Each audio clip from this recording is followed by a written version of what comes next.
આપણે એક્ટિવિટી 3 માં ભાષાંતર હમણાં છોટું અને મોટું વિશે સમજ્યા. એના પરની બે એક્સરસાઇઝ છે. શું કહે છે પહેલા આપણને?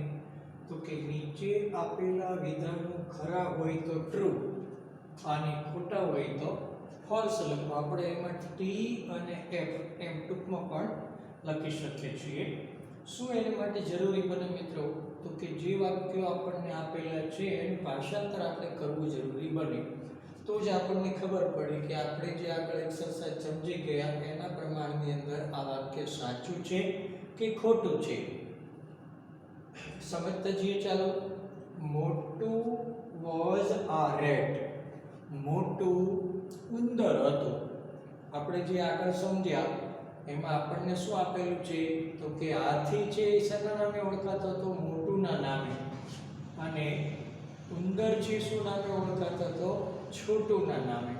તો અહીંયા તો આપણને જરા ઉલટું આપ્યું છે કે મોટું ઉંદર હતો. મોટું ઉંદર નહોતો પણ છોટું ઉંદર હતો. એટલે સાચું નથી પણ કેવું છે? આ ખોટું. તો આપણે શું લખશું? ફોલ્સ લખવાનું કીધું છે પણ એફ પણ ખાલી લખી શકીએ. નેક્સ્ટ શું કહે છે? મોટું એન્જોયડ સ્વિમિંગ. મોટું એ તરવાનો આનંદ માણ્યો. મોટું એ તરવાનો આનંદ માણ્યો. તો આપણે પાઠનું ભાષાંતર જે સમજ્યા હતા વાર્તામાં એમાં શું આપણે જોયું હતું કે ભાઈ પાણીમાં કોણ ગયું હતું? મોટું હાથી છે તે, અને એણે જ તરવાનો આનંદ માણ્યો હતો. તો આ વાક્ય સાચું છે કે હા એણે તરવાનો આનંદ માણ્યો. તો ટ્રુ માટે આપણે શું લખશું? ટી. પછી છોટું જમ્પ આઉટ ઓફ વોટર. છોટું પાણીમાંથી કૂદીને બહાર આવ્યો. છોટું જમ્પ આઉટ ઓફ વોટર. છોટું કૂદીને પાણીમાંથી બહાર આવ્યું. હવે વાર્તાને ફરી પાછી યાદ કરવી પડે કે ભાઈ પાણીમાં કોણ ગયું હતું? તો અહીંયા જ આપણને વાક્ય આપ્યું કે મોટું એ તરવાનો આનંદ માણ્યો. તો તરવાનો આનંદ કોણ માણી શકે? તો કે જે નાવા ગયા હોય તે.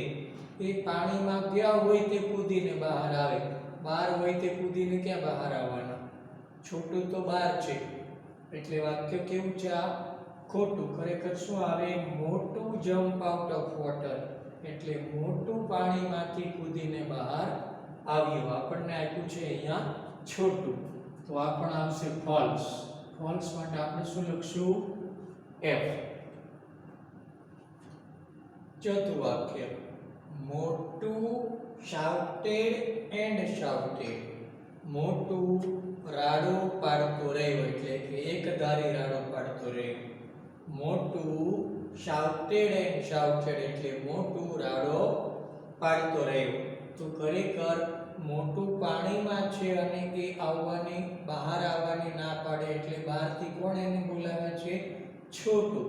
તો છોટું એ સતત રાડ પાડતો રહ્યો એમ છે. એને બદલે આપણને આપેલું છે અહીંયા મોટું. તો આ વાક્ય પણ કેવું છે? ખોટું. ખોટા માટે આપણે ફોલ્સ લખવાનું. આપણે માત્ર શું લખીએ છીએ અહીંયા? એફ. પછીનું વાક્ય જોઈએ 5 નંબરમાં. છોટું વોઝ સેટિસ્ફાઈડ. છોટુને સંતોષ થઈ ગયો. છોટું વોઝ સેટિસ્ફાઈડ. છોટુને સંતોષ થઈ ગયો. તો આપણે જે વાર્તા સમજ્યા એની અંદર છેલ્લે 3 લાઈનમાં જ આપણને આ 3 થી 4 લાઈનમાં આપી દે છે કે છોટું રાડો સતત પાડતો રહ્યો. એટલે મોટું ગુસ્સે થઈ ગયો અને તરત જ કૂદીને બહાર આવ્યો. તો જેવો એ બહાર આવે એટલે તરત જ કહે કે હા બરાબર છે, તું પાછો જઈને તરી શકે છે, મને સંતોષ થઈ ગયો એમ છોટું બોલે છે. એ વાક્ય આપણને આપે છે અહીંયા. તો એ કેવું છે?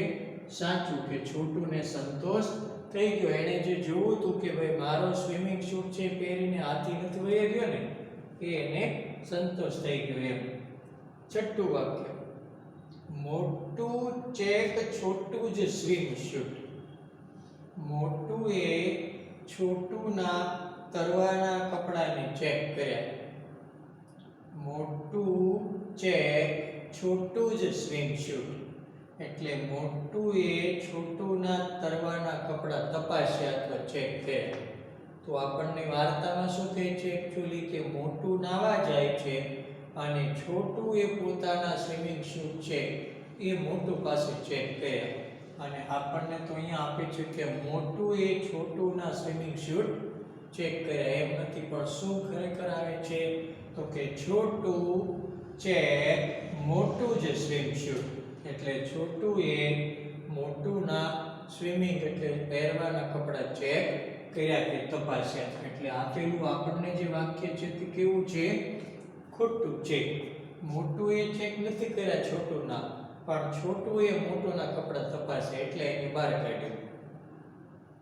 છેલ્લું, મોટું was swimming in A pond. મોટું તળાવમાં તરી રહ્યો હતો.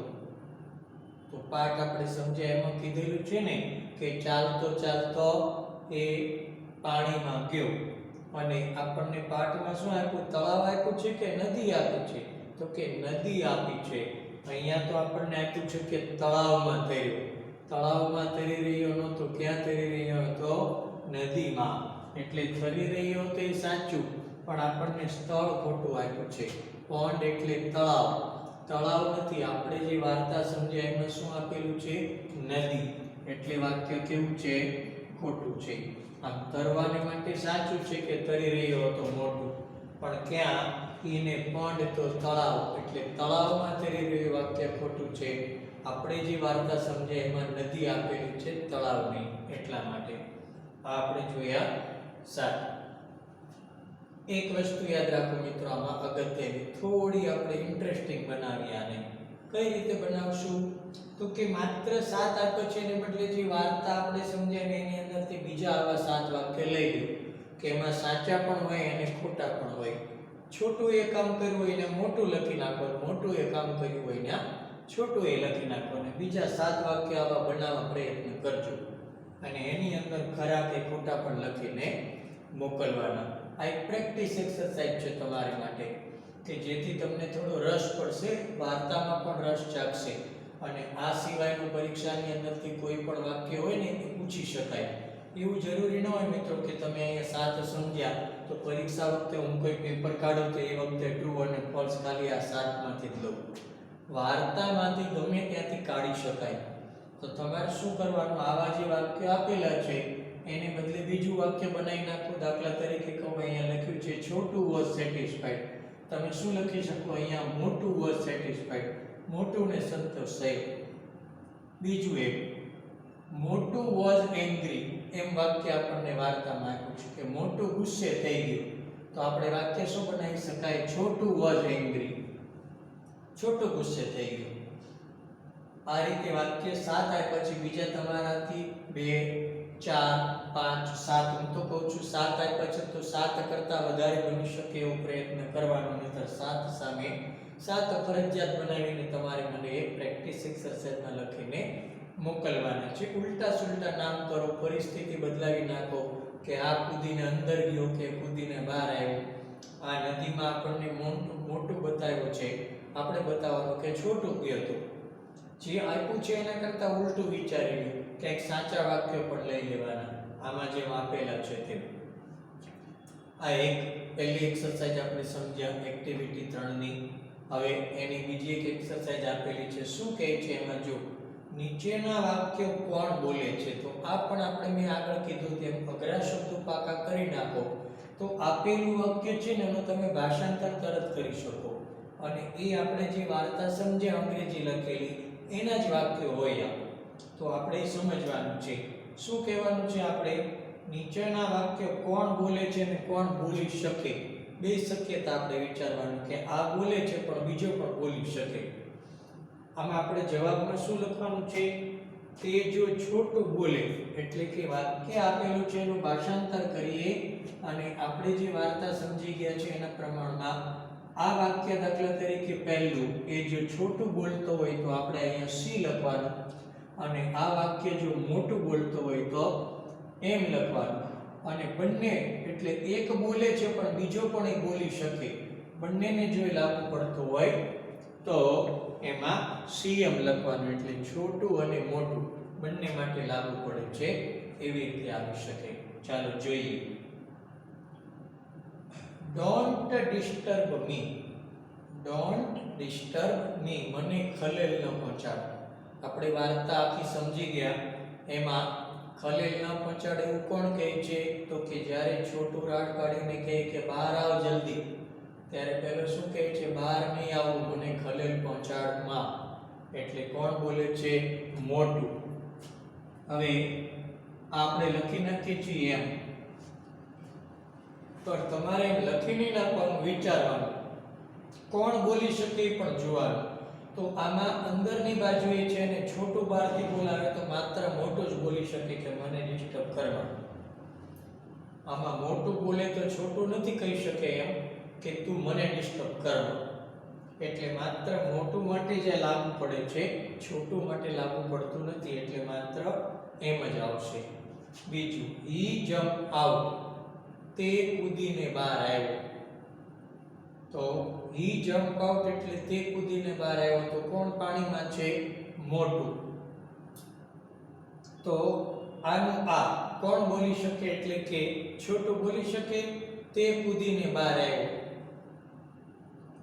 તો મોટું બહાર આવ્યો એ પછીથી છોટું પણ આ બોલી શકે કે હા તે કૂદીને બહાર આવ્યો. પણ એમ લાગુ પડી શકે નહીં. આપણે માત્ર પાઠના આધારે લેવાનું. હી જમ્પ આઉટ, તો પાઠની અંદર કૂદીને કોણ બહાર આવેલું છે? મોટું. એમાં ઉંદર ક્યાંય કૂદીને બહાર આવ્યો તેવું આપણને બતાવ્યું નથી, હાથી. તો આ વાક્ય પણ કોને લાગુ પડશે? માત્ર મોટુંને. એટલે આવશે એમ. પછી યુ કેન ગો બેક નાઉ, તું હવે પાછો જઈ શકે છે. તો આ કોણ બોલે છે? છોટું. તો આમાં તરવા માટે અંદર ગયો તો મોટું, એટલા માટે જોઈને કહે છે કે પાછો જઈ શકે. હવે આ કોણ બોલી શકે? તો આ છોટું બોલે છે તો નક્કી થઈ ગયું. તો આપણે એ પણ બીજું પણ બોલી શકે, એટલે મોટું આવું બોલી શકે. એ પાઠને આધારે વિચારવાનું કે તું હવે પાછો જઈ શકે છે.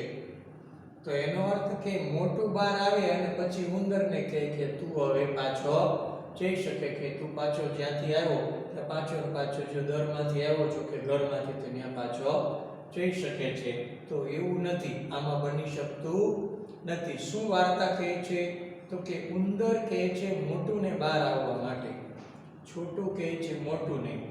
એમાં ક્યાંય પાછા જવા માટે મોટું ઉંદરને કહી શકે તેવી કોઈ સ્થિતિ નથી.